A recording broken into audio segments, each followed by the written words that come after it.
Next, we're going to talk to Chandu, who is in Ontario, another Canadian, and is going to have a chat with us about why non-dualism, or ask us, I guess, if non-dualism is a problem from an atheistic point of view. Can you hear us, Chandu?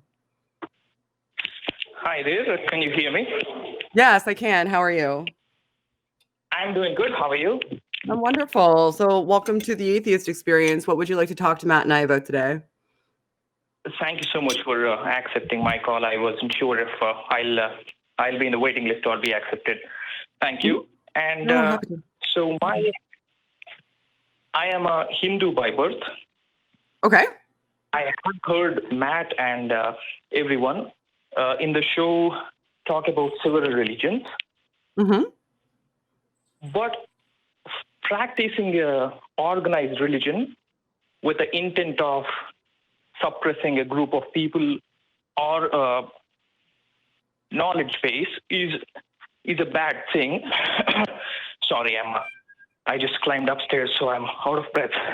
It's okay. So, what did you want to talk? Yeah, you can get to it. Is it okay to practice a philosophy that says everybody is equal? Or is practicing a philosophy as a way of life, is that still a bad thing? So are you asking us, I just want to be clear on what the question is. If you have like a worldview, a life philosophy, a way of living that perceives everyone as of equal value, is that a beneficial perspective to have? Is that what you're asking? Yes, because that is pretty much what non-dualism says, that there are no two things. Everything is one. So if everybody had such a perspective, is that still a bad thing?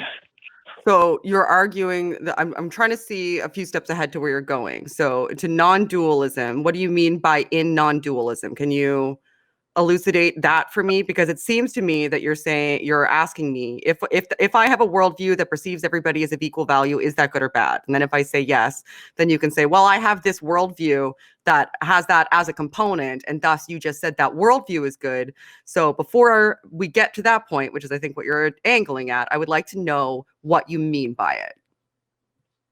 Non-dualism is a ancient sort of branch of Hinduism before it became too compartmentalized, which kind of says that there are no two separate things. Like the core tenets or the core principle would be that the God or like an entity, let's say, that guides everything, and everything else that is being guided, it's all the same thing. Like, for example, let's say a concept of let's say a concept of mathematics, right? I came up with this, so it might not make full sense, but I'll try to. Sure. So let's say you are starting with a mathematical equation, and you have a certain equation on the left-hand side and a certain equation on the right-hand side. Okay. And once in a while, you will prove that both of these are equal using variables, right? Like in algebra and all. Okay. Sometimes you prove that both of these things are equal based on constants. And in some cases, we have to use some undefined things, like infinity. We will use the concept of infinity to prove that an equation on the left-hand side is equal to the equation on the right-hand side, and it helps out in the calculations, right? Yeah, sure. So where are you going with when in regards to humans and our relationship to deities with the analogy? Because I'm not with you there yet. Sure. It's not about any particular deity, because I don't want to narrow anything, because I think that is what is wrong with religions. Okay. Like narrowing it down to any particular thing is where things. I'm having some difficulty trying to understand what the point ultimately is, though. Let me jump in. Yeah, go ahead. So let's say hang on. If you could use. Chandu? Go ahead, Matt. Yeah. Yes. So atheism is a single position on a single issue. If you're convinced that a God exists, you're a theist. If you're not convinced a God exists, you're an atheist. Dualism isn't a problem for atheism. Non-dualism isn't a problem for atheism. Materialism isn't a problem for atheism. Supernaturalism isn't a problem for atheism. The only thing that's a problem for atheism is if there's actually good evidence for the existence of God. And if that's the case, then atheism definitely has a problem. The dualism issue is irrelevant because it deals with something else. Now, if you want to ask, as a skeptic, as a science-minded individual, is non-dualism a problem? No. Is dualism a problem? Maybe. Okay, got it. But the equation where I was going with it is, if you could use a non-defined object like infinity to prove a mathematical equation, then to get to the final answer, if somebody were to discover themselves using I reject math that treats infinity as a quantity rather than as a concept. So for me, if you're doing an equation, infinity can't be in there. I understand that I'm at odds with a number of mathematicians, but for me, infinity is a concept. And when you try to use it in an equation, you are making a mistake because you are quantifying something that is inquantifiable. So I don't know what your math example was trying to go with, but I'm going to reject it out of hand too. And I'm sure I'll get hate mail from mathematicians. In the end, like we won't find an answer to infinity or anything. It won't be a certain number or anything.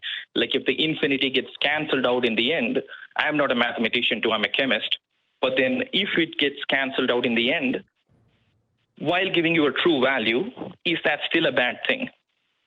Well, it would if it's an accurate answer, then it's an accurate answer. So when it comes to math equations, there's no good or bad answer. There's just right or wrong answers. So I still don't understand the analogies. Like I'm not getting to your point. Yeah, it's worse too, because when you say if it cancels out in the end, that means you had it on both sides of the equation and it was irrelevant.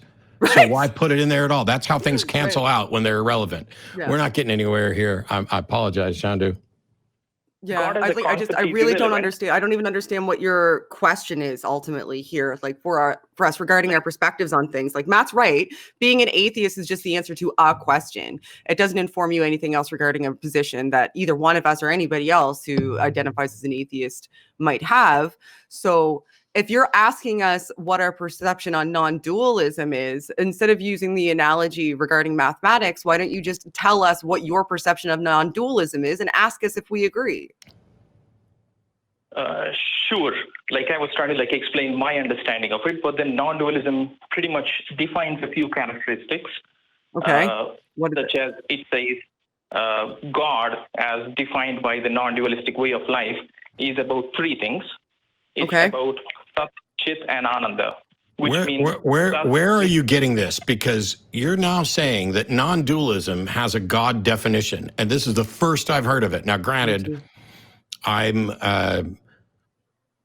so why don't you email tv@atheist-community.org and send a link to whatever philosophical papers you're pointing to where non-dualism has a God concept, because I'm completely unaware of it and I don't feel like spending time on it right now. Exactly. I understand, Matt. You have gone through the organized religions and all, and I've gone through the disorganized ones too, and philosophy. And I'm saying that I don't recognize the concept. These two concepts that you're trying to tie together, I don't recognize them as being tied together. So send me a link. I will. Thank you for taking the call anyway. I will email you the link. Thank you. Wonderful. Thank you, Chandu.